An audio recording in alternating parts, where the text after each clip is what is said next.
Barang siapa yang bersumpah atas nama selain Allah, entah itu para malaikat, entah itu nabi.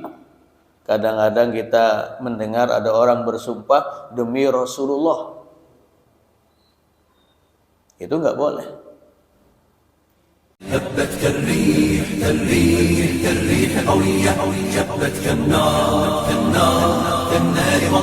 Assalamualaikum warahmatullahi wabarakatuh.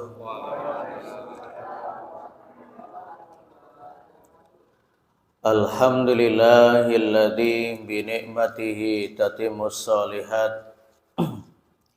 Alhamdulillahilladzi hadana li hada wa ma kunna linahtadiya laula an hadanallah.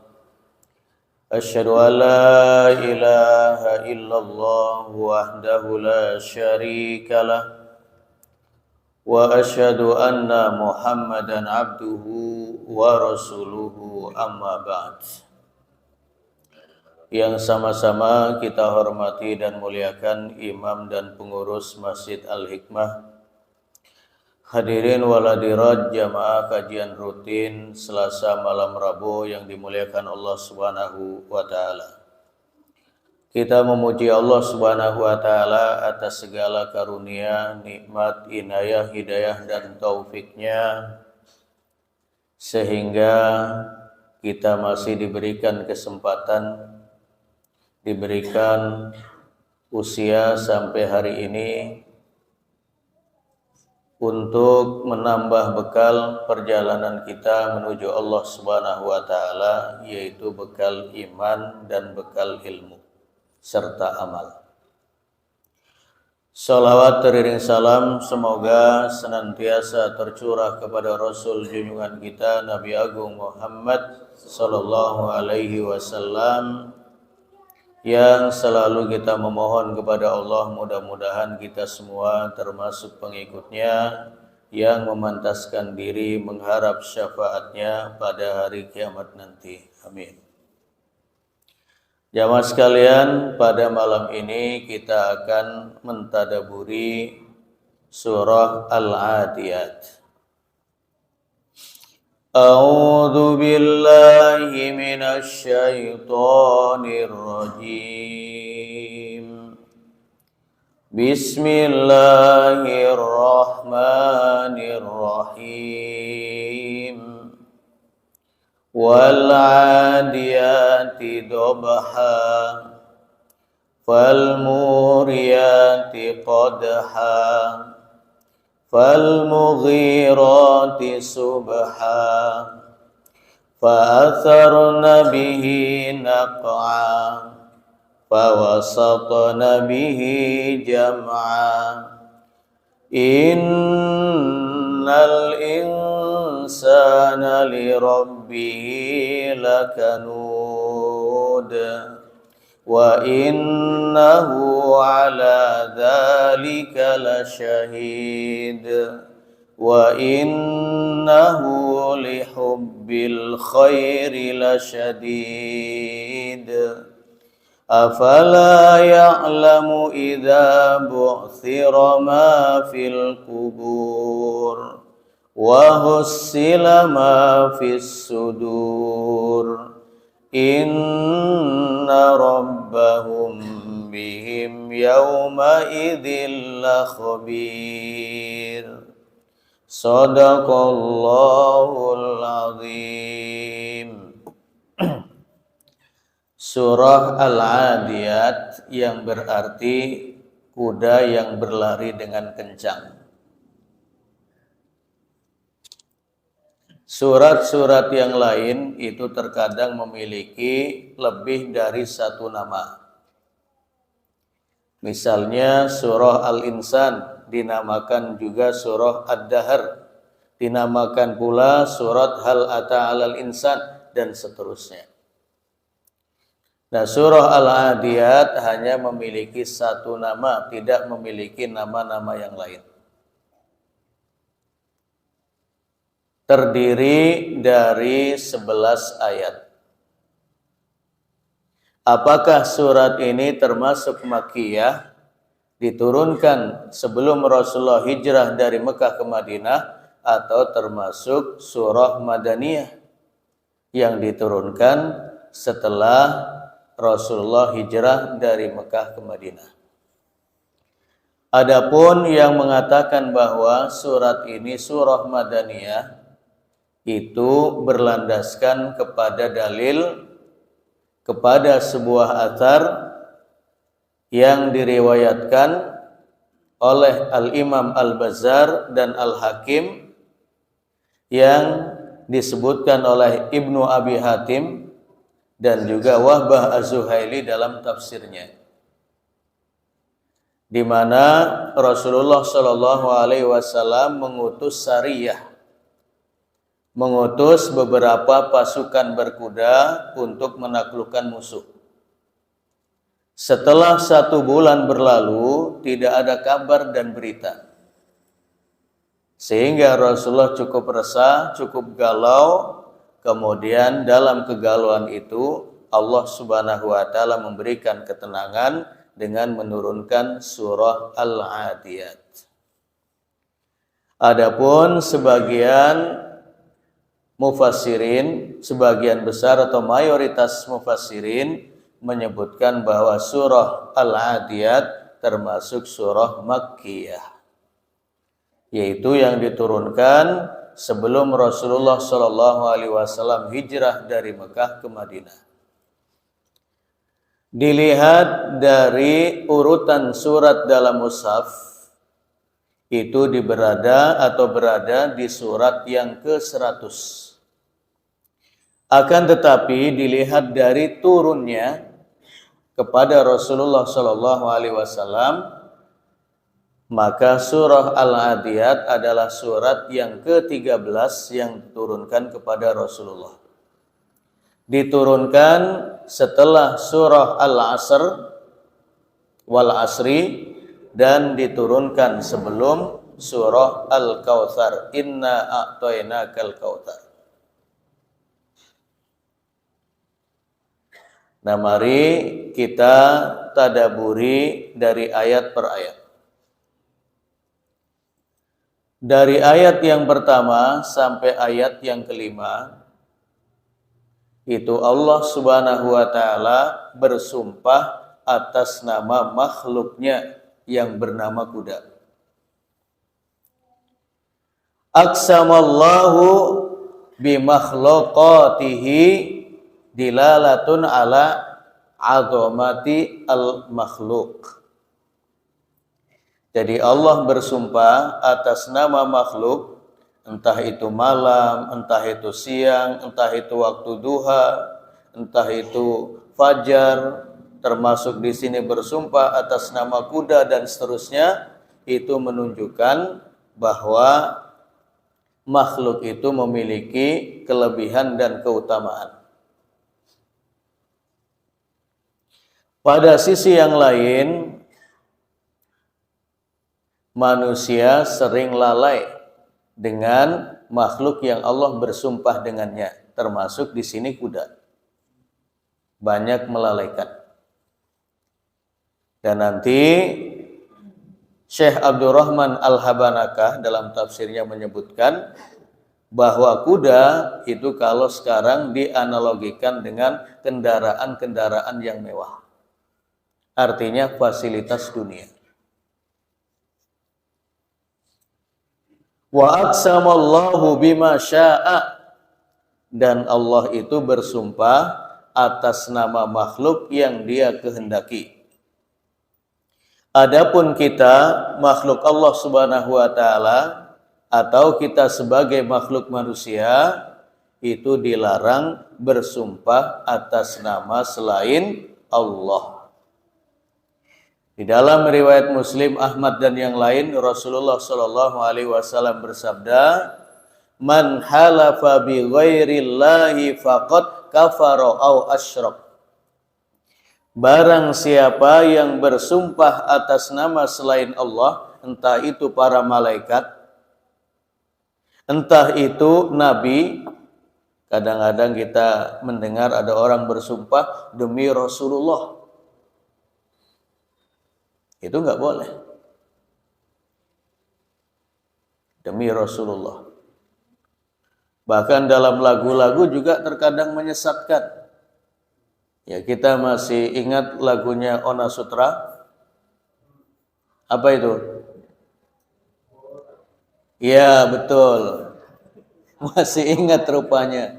Demi langit dan bumi, aku bersumpah. Langit dan bumi. Itu makhluk Allah, nggak boleh kita bersumpah. Nah, yang bersumpah atas nama makhluk itu telah terjatuh kepada kekufuran atau kesyirikan. Jadi bukan main-main. Walaupun para ahlu tauhid menyebutkan kufur dan syirik yang dimaksud itu adalah kufur dan syirik kecil. Tetapi kufur dan syirik kecil itu dikategorikan minal kabair, termasuk dosa-dosa besar. Ya. Wal 'adiyati dobha, demi kuda yang berlari dengan kencang terengah-engah. Fal muriyati qadha, dan demi kuda ya yang memercikan api dari pukulan kuku kakinya. Fal mughirati subha, dan demi kuda yang menyerang musuh di waktu subuh. Fa atharna bihi naq'a, maka kuda-kuda itu menerbangkan debu. Fa wasatna bihi jam'a, dan kuda-kuda itu ya membelah musuh, ya menyerang musuh dengan garangnya. Nah, Syekh Abdurrahman Al-Habanaka dalam tafsirnya menyebutkan kuda di masa Rasulullah Shallallahu Alaihi Wasallam adalah termasuk jenis kendaraan atau fasilitas transportasi yang paling mewah. Bahkan kalau kita kaitkan di zaman kita ini, orang yang memiliki kuda pun nggak sembarangan. Ya paling-paling yang punya kuda itu seperti Pak Prabowo, itu harganya miliaran itu. Kuda sampai sekarang masih memiliki harga yang sangat luar biasa. Di samping di zaman Rasulullah dan berikutnya, itu dengan kuda itu bisa mempercepat transportasi yang tidak dimiliki oleh fasilitas yang lain seperti onta atau yang lain. Nah, Syekh Abdurrahman Al-Habanaka itu dianalogikan sekarang ini dengan fasilitas hidup yang mewah. Kendaraan. Ya, kendaraan yang mewah apa? Yang roda 4 yang mewah apa? Alphard, Ferrari. Ya padahal nggak pernah lihat tapi pernah dengar Ferrari bagus katanya. Atau yang kelas sedang ya Pajero dan seterusnya. Itu pun bisa dianalogikan dengan ini. Termasuk pula fasilitas-fasilitas di bawahnya sesuai dengan kemampuan. Kendaraan roda 2. Ya, dan seterusnya. Nah, itu manusia berbeda dalam mensikapi kendaraan yang Allah karuniakan. Dengan kendaraan itu banyak manusia yang lalai. Banyak manusia yang lalai. Maka setelah Allah Subhanahu wa taala bersumpah dengan kuda-kuda atau sekalian dengan kendaraan-kendaraan yang dipunyai, maka Allah menyebutkan dengan penegasan inna, sesungguhnya. Itu kalimatut tauhid untuk penegasan. Sungguh. Innal insana li rabbihi lakanud. Sesungguhnya manusia itu sangat ingkar kepada nikmat Tuhannya. Lakanud itu berasal dari kata kanada yang berarti tandus. Maka orang yang tidak mensyukuri nikmat pemberian Allah Subhanahu wa taala dengan fasilitas dunia, kuda dan yang lain,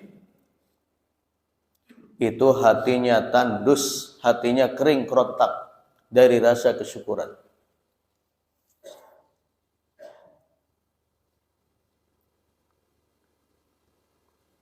Sebagai bukti tidak bersyukur kepada Allah dengan kendaraan ini, tidak dimanfaatkan untuk kebaikan dan untuk menghadirkan amal soleh. Punya kendaraan yang mewah, itu tidak dipergunakan untuk kebaikan. Membantu orang-orang yang misalnya mau menghadiri taklim, tidak memiliki kendaraan, diajak. Itu bersyukur dengan kendaraan. Kalau dulu kuda itu adalah untuk berjuang di jalan Allah Subhanahu wa taala, maka sekarang pun untuk berjuang di jalan Allah Subhanahu wa taala dengan yang kita punya. Apapun fasilitas hidup yang Allah berikan kepada kita. Jangan sampai kita kufur nikmat. Dan kalau kita tidak memiliki kendaraan, baru kita merasakan bahwa semuanya serba sulit. Mau datang ke tempat kerja berat, kalau mau Grab terus juga berat, nebeng terus juga berat. Iya, nggak enak. Nah begitu. Maka kuda dalam hal ini sekarang ini adalah kendaraan yang kita punya. Apakah kita bersyukur dengan mempergunakannya untuk ketaatan atau sebaliknya mendatangi maksiat? Hasan al-Basri rahimahullah menafsirkan innal insana li rabbih lakanud huwallazi yu'iddul masaib wa yansa ni'ama rabbih. Orang yang dikatakan ingkar kepada nikmat Tuhannya itu adalah orang yang selalu menghitung-hitung musibah yang menimpanya.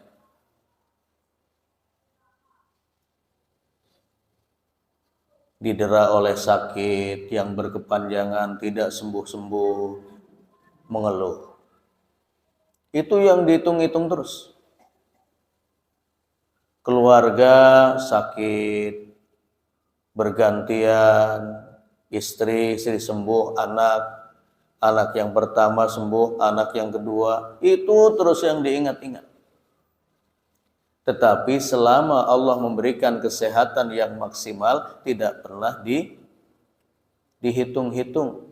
Maka huwallazi yu'iddul masaib wa yansa ni'ama rabbih, melupakan nikmat pemberian Allah kepadanya. Apalagi sekarang ini banyak musibah yang melanda negeri kita. Tadi saya lihat di Metro TV, itu di daerah Madura, itu ada sungai yang mulai dari kemarin warnanya darah merah. Ternyata bukan hanya pada zaman Fir'aun, sekarang juga ada. Mau diterjemahkan apapun, yaitu sebagai ujian. Musibah. Bagaimana mau mencuci baju, bagaimana untuk keperluan sehari-hari, bagaimana untuk membantu ini dan itu kalau warnanya darah.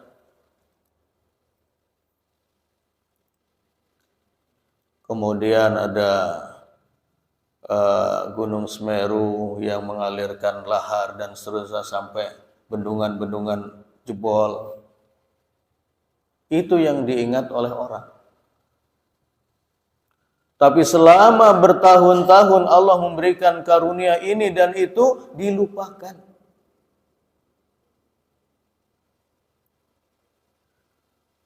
Mangsur, motor, kendaraan enggak lunas-lunas. Itu saja yang diingat-ingat. Iya.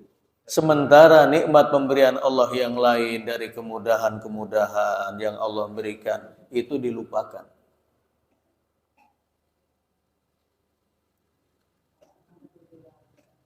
Ibu-ibu, istri-istri itu banyak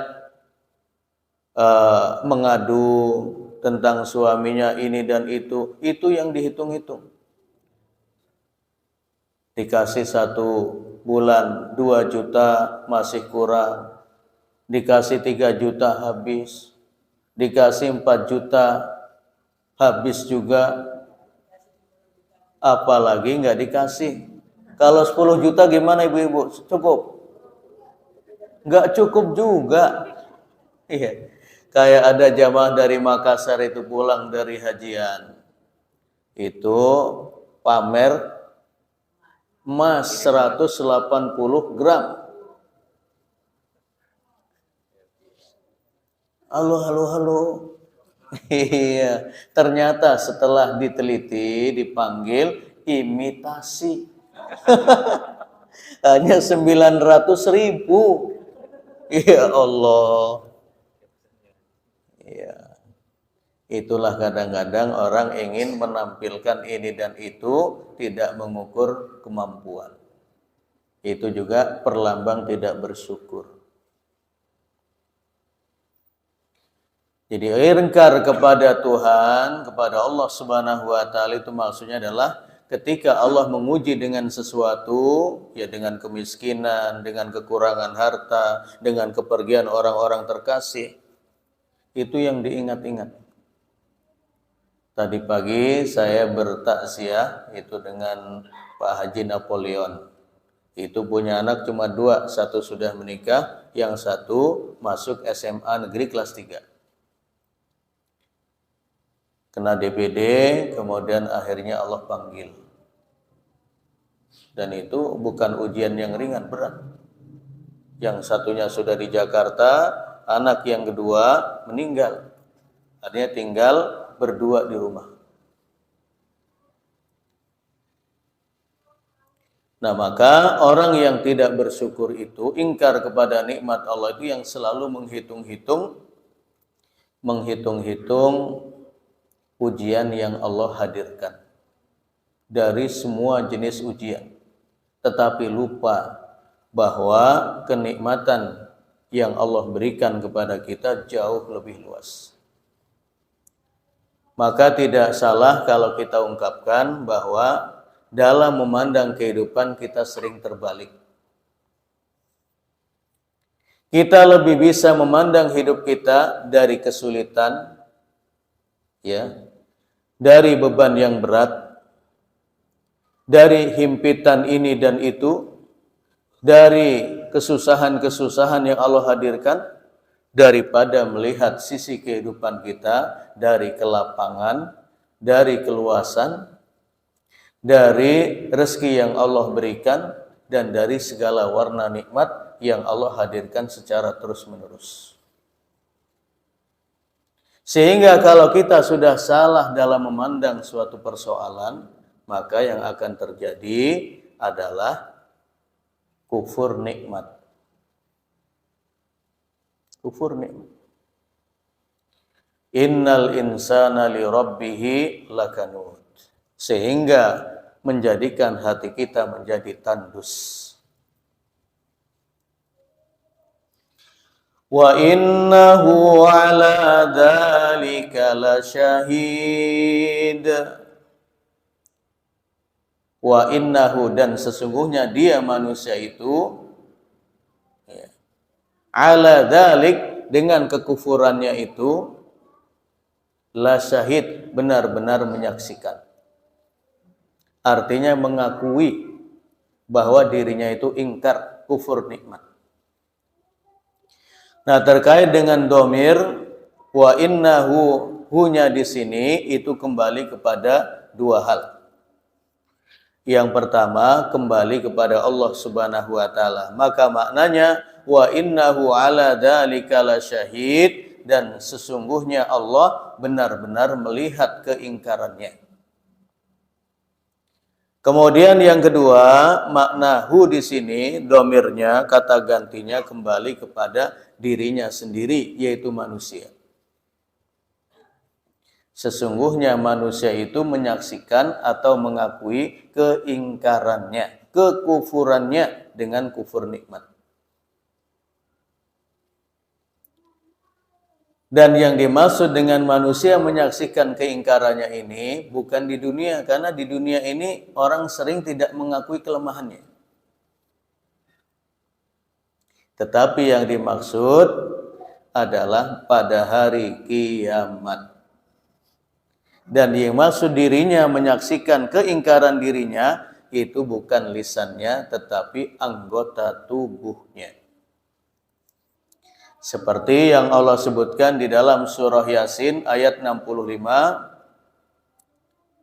Al-yawma nakhtimu ala afwahihim wa tukallimuna aydihim wa tashhadu arjuluhum bima kanu yaksibun.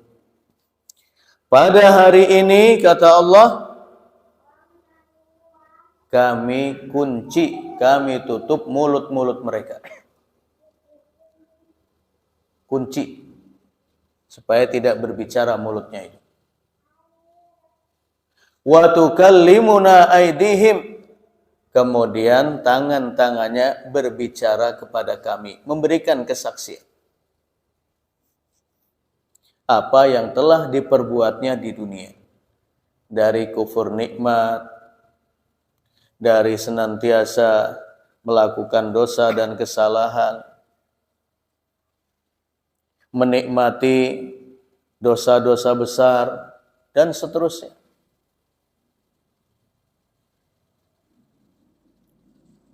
Wa tashhadu arjuluhum bima kanu yaksibun, kemudian kaki-kakinya pun menjadi saksi, bisa berbicara.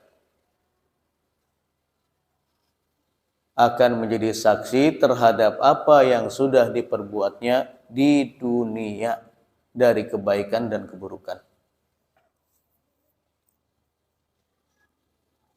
dari ketaatan dan maksiat. Itu nanti tangan dan kaki. Bukan hanya itu saja yang akan memberikan kesaksian. Allah sebut di dalam surah Fussilat ayat 20 dan 21. Hatta idza ma ja'uha, ketika mereka datang kepada Allah Subhanahu wa taala, ketika mereka melihat neraka, sudah sampai di dalam neraka, syahida alaihim sam'uhum wa absaruhum wa juluduhum bima kanu ya'malun. Maka pada saat itu pendengaran menjadi saksi, bisa berbicara telinga ini. Apa yang didengarkan oleh telinga dari kebaikan dan keburukan, dari dosa dan maksiat, dari ketaatan, dari segala hal, telinga kita akan berbicara. Wa absarahum, pandangan mata ini. Mata juga Allah berikan kekuatan untuk bisa berbicara. Wa dzalika 'alallahi yasir, dan bagi Allah itu sangat mudah menjadikan mata bisa berbicara.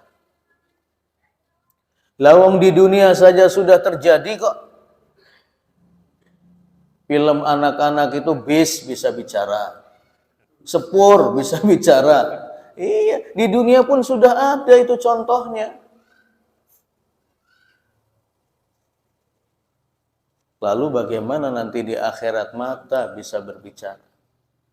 Apa yang sudah disaksikan di dunia yang dipandang di dunia, yang dilihat di dunia, mata akan berbicara. Pada hari ini saya menyaksikan ini. Pada hari itu jam ini menyaksikan ini dan itu. Semuanya akan bersaksi.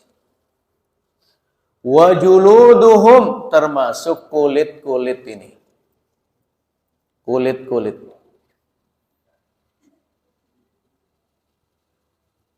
Sebagian mufassirin menyebutkan bahwa makna juluduhum itu mayoritas mengatakan bahwa juluduhum itu adalah kulit yang ada ini. Yang merasakan sesuatu, kalau disentuh, kalau dilukai, kalau apa, itu nanti berbicara. Apakah kulitnya pernah bersentuhan dengan lawan jenis yang bukan mahram, yang tidak halal, pernah pegang ini, pernah pegang itu. Berbicara.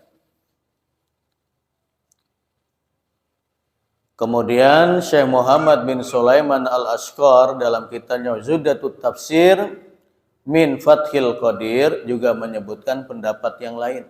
Sebagian mufassirin menyebutkan bahwa makna juluduhum itu adalah kinayatun anil farj. Bahasa halus, bahasa kiasan dari kemaluan. Artinya kehormatan kita itu juga nanti bisa berbicara. Kalau diartikan kemaluan, kemaluan pun akan memberikan kesaksian. Jadi nggak main-main. Kalau di dunia banyak saksi-saksi palsu yang menghadirkan kesaksian dusta. Karena mendapatkan imbalan ini dan itu, pamrih ini dan itu, memberikan kesaksian walaupun tidak pernah melihat. Tapi di akhirat berbeda. Karena yang akan memberikan kesaksian adalah diri kita sendiri, anggota tubuh kita sendiri dari tangan, kaki, kemudian pendengaran, penglihatan, kulit, atau kemaluan kita. Itu yang tidak akan bisa terbantahkan. Wa innahu ala dzalika lasyahid. Dan sesungguhnya dia, manusia atau Allah, menyaksikan keingkarannya. Wa innahu lihubbil khairi lasyadid. Dan sesungguhnya manusia itu mencintai harta dengan berlebih-lebihan.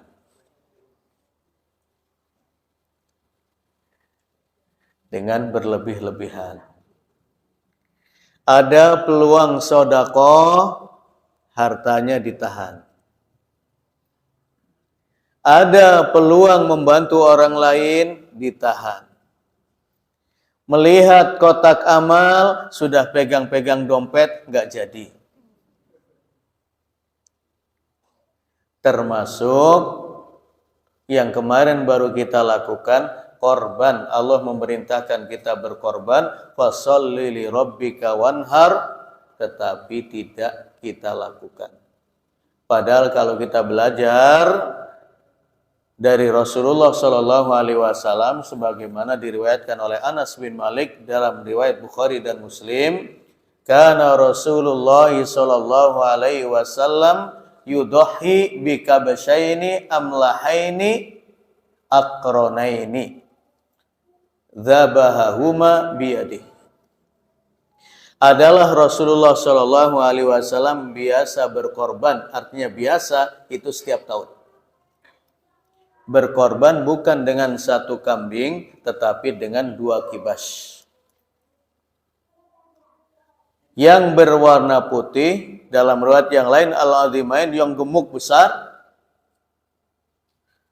Amlahaini, yang berwarna putih bersih. Akronain, yang bertanduk, artinya jantan. Maka nggak benar Rasulullah digambarkan kehidupannya sangat kekurangan, tidak. Bahkan dalam riwayat Ummul Mukminin Aisyah, biasa Rasulullah itu di bulan-bulan yang lain menyembelih menyembelih kambing kemudian dibagikan kepada masyarakat. Bahkan setiap kali Rasulullah Shallallahu Alaihi Wasallam pulang dari pepergian jauh, sebagaimana riwayat Bukhari dari Jabir bin Abdullah, anna Rasulullah Shallallahu Alaihi Wasallam lamma qadimal Madinata nahara jazuran au bakharatan. Kalau Rasulullah habis bepergian jauh, baik itu untuk ibadah seperti haji atau umrah, atau setelah melaksanakan berjihad, ya peperangan dan seterusnya, maka begitu kembali ke Madinah, Rasulullah menyembelih onta atau sapi betina. Dibagikan ke masyarakat. Nah itu. Nah maka ketika kita enggan berkorban, itu tidak mencontoh kehidupan Rasulullah. Dan kalau kita enggan berkorban, kita tidak mendalami keutamaan korban seperti yang disebutkan dalam riwayat Tirmidzi dan yang lain. Ma'amila ibnu Adama yauman nahri amalan ahabba ilallah min hiraqatid dam. Tidak ada satu amalan yang lebih dicintai oleh Allah yang dilakukan pada hari raya korban daripada menyembelih korbannya. Wa innahu la ya'ti yaumal qiyamati bikuruniha wa adlafiha wa ash'ariha. Dan nanti pada hari kiamat hewan korban itu akan dihadirkan untuk memberikan syafaat. Dan pahala yang diberikan sejumlah tanduk hewan korban yang disembelih. Sejumlah kuku-kuku hewan korbannya yang disembelih.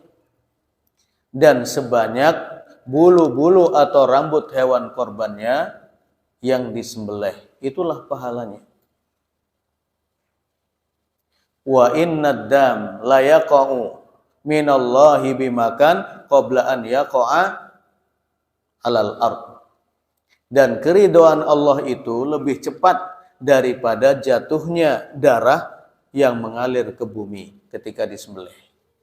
Artinya untuk mendapatkan keridhaan Allah dengan cepat, ya berkorban. Karena cinta harta ini, karena harta-harta yang selalu diupayakan, yang selalu dipikirkan, yang selalu mengendap di hati, ketika ada seruan infak, diam. Ada seruan berkorban di jalan Allah Subhanahu wa taala, ini akan memperbaiki masjid, akan ini dan itu, diam. Pada hari raya korban, yang lain berkorban, diam. Karena tertipu dengan bujuk rayu syaitan. Wasyaitanu ya'idukumul faqra wa ya'murukum bil fahsya. Al-Baqarah 267. Syaitan itu menjanjikan kepada kalian kefakiran. Apa maksudnya? Nah ini sehingga kalau kita mengkaji makna-makna ayat itu harus berdasarkan kitab-kitab tafsir. Jangan dimaknai apa adanya. Kalau dimaknai apa adanya, salah kita memaknai. Syaitan menjanjikan kefakiran. Kalau begitu siapa yang mau jadi teman syaitan? Menjadi orang fakir. Tetapi yang dimaksud ya'idukumul faqra di sini adalah syaitan yukhawwif, menakut-nakuti di dalam hati kalian. Kalau kalian banyak berinfak, banyak menyodakohkan ini dan itu, kalian akan jatuh kepada kefakiran. Sehingga amal-amal soleh yang semestinya kita lakukan dengan fasilitas yang Allah berikan tadi, berupa kendaraan dan yang lain, harta, itu tidak dihadirkan karena terlalu cinta harta. Berkorban tidak sanggup, tetapi rokok tidak pernah putus.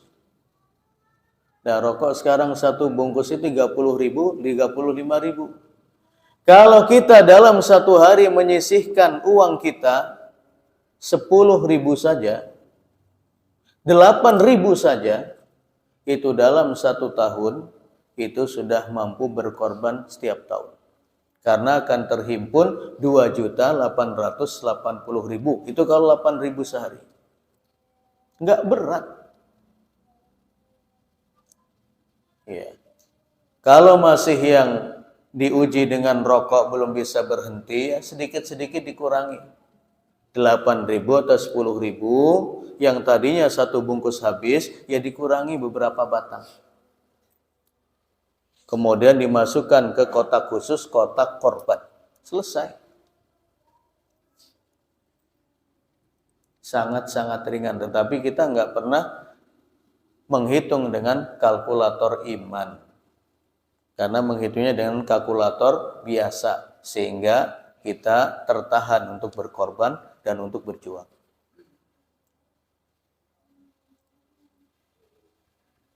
Mencintai harta dengan berlebihan.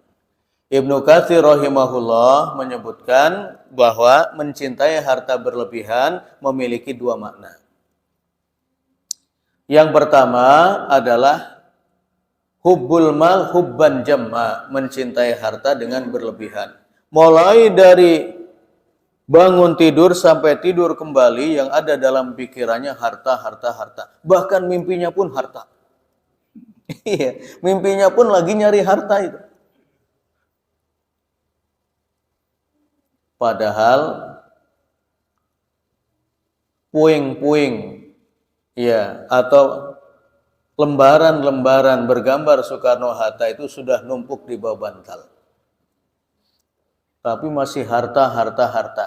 Padahal Rasulullah sudah mengingatkan dalam riwayat Muslim, yaqulul abdu mali mali. Seorang hamba atau manusia itu selalu mengatakan hartaku, hartaku. Artinya itu selalu yang ada dalam pikirannya, dalam hatinya. Harta, harta, harta. Wa inna ma lahu min malihi illa thalas. Padahal hartanya itu habis untuk 3 hal.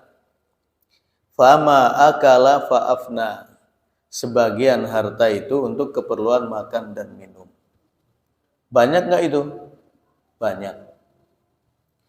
Apalagi di metro, buktinya sudah tidak terukur saking banyaknya. Dengan bermunculannya kuliner-kuliner, apalagi si sepanjang kampus, itu mau yang jontor, mau yang lain, ya Allah. Sampai namanya pun sudah nggak ada lagi kecuali jontor. Iya, dower, mie dower, ya Allah. Bakso setan, ada lagi bakso gila, ada nasi goreng galak, ya aduh. Kemudian lagi menjamur lagi kafe-kafe. Mau nasi goreng aja ke kafe, harganya berapa itu? Wong di pinggir jalan itu 10.000, 12.000 sudah nyaman kok pakai pete. Ya petenya ngasih sendiri. Lah iya, aku harus ke kafe, harus 35.000, 40.000, ya Allah. Padahal apapun yang kita konsumsi, yang keluar itu sama. Enggak ada yang kita konsumsi misalnya sate gulai Banyumas keluarnya emas, enggak ada. Malah biasanya lebih bau. Dan itu enggak sedikit.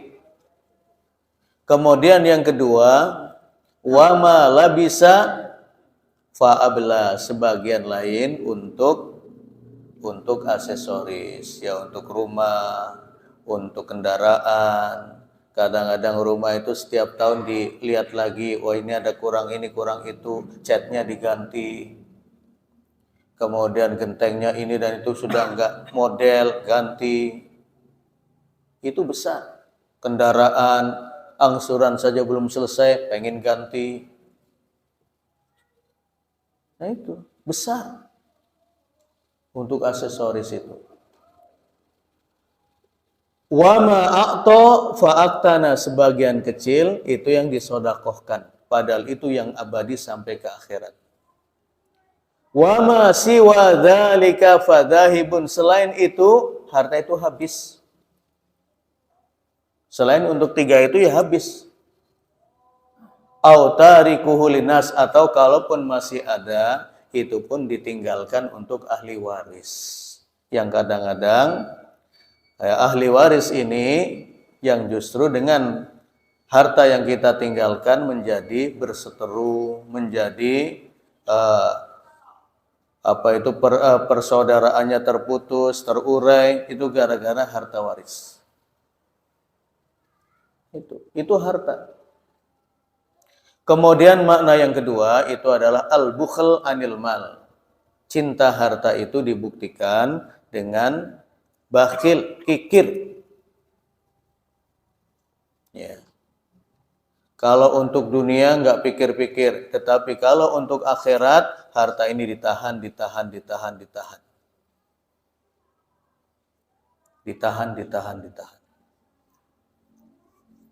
Kita belajar dari Abdurrahman bin Auf, sang dermawan di masa sahabat. Walaupun sudah sangat dermawan, tetapi doanya, Allahumma qini syuha nafsi. Ya Allah, jauhkanlah aku dari kekikiran jiwaku ini. Itu orang yang dermawan. Kita aja nggak pernah berdoa itu kok. Nah itu, maka belajar dari Abdurrahman bin Auf. Pernah suatu saat pulang dari Syam dengan membawa 700 onta dengan muatannya. Ya sekian kontainer lah. Jadi berangkat membawa barang dagangan dari Madinah, pulang membawa barang dagangan dari Syam, dari Syria. Begitu sampai di Madinah yang pada waktu itu musim paceklik, begitu sampai di depan Ummul Mukminin Aisyah, dia mengatakan, ya Ummul Mukminin, semua itu 700 muatan itu, onta berikut muatannya, saya sedekahkan di jalan Allah untuk kepentingan Islam dan kaum muslimin.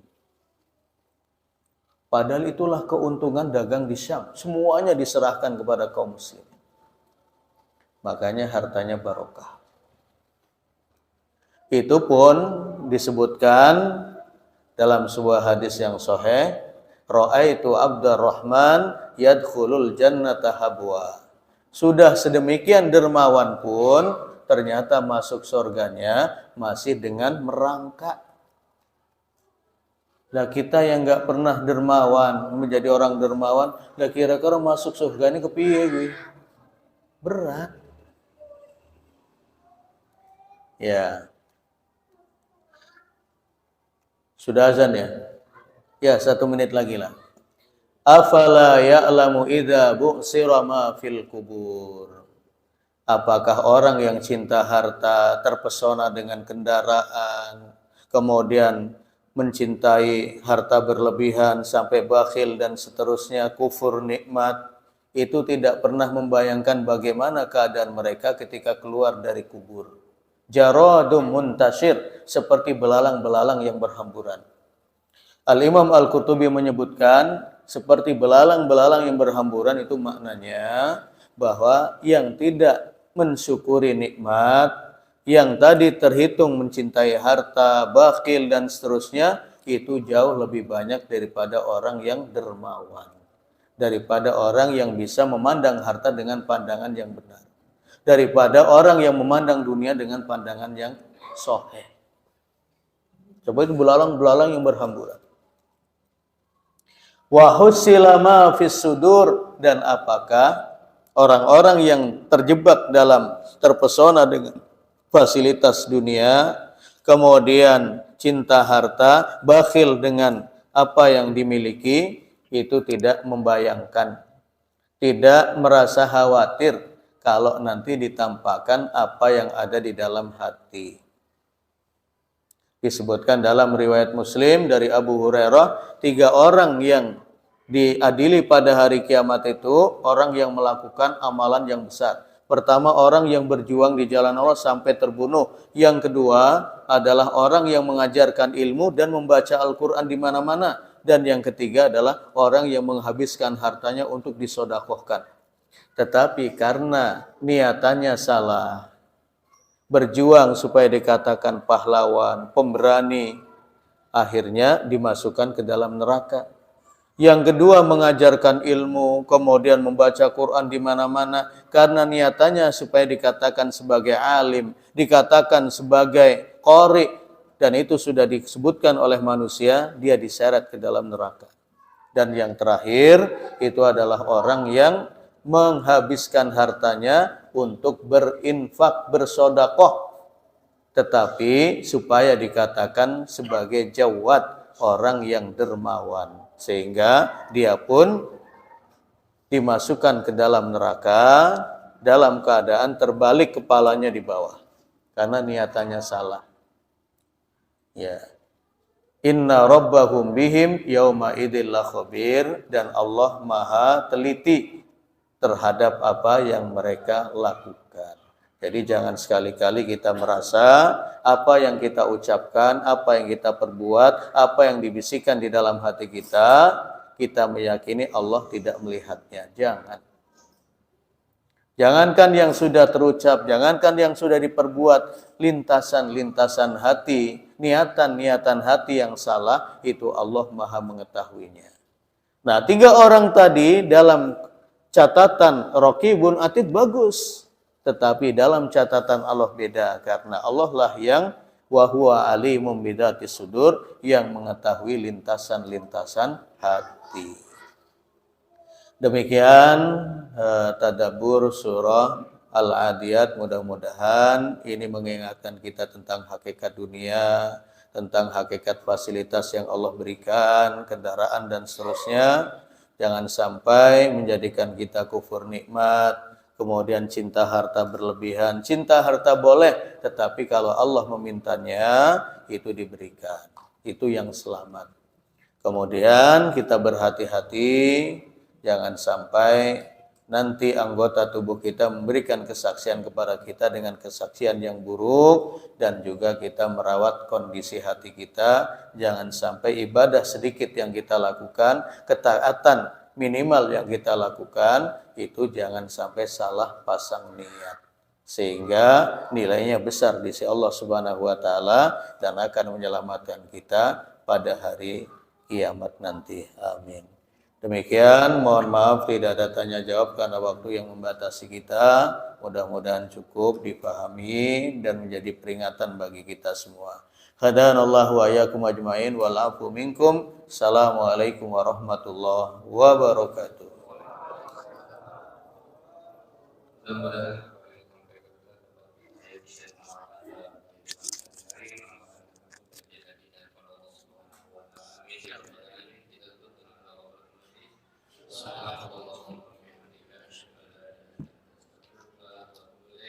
Assalamualaikum warahmatullahi wabarakatuh. هبت كالريح كالريح كالريح قوية جبت كالنار كالنار كالنار وضية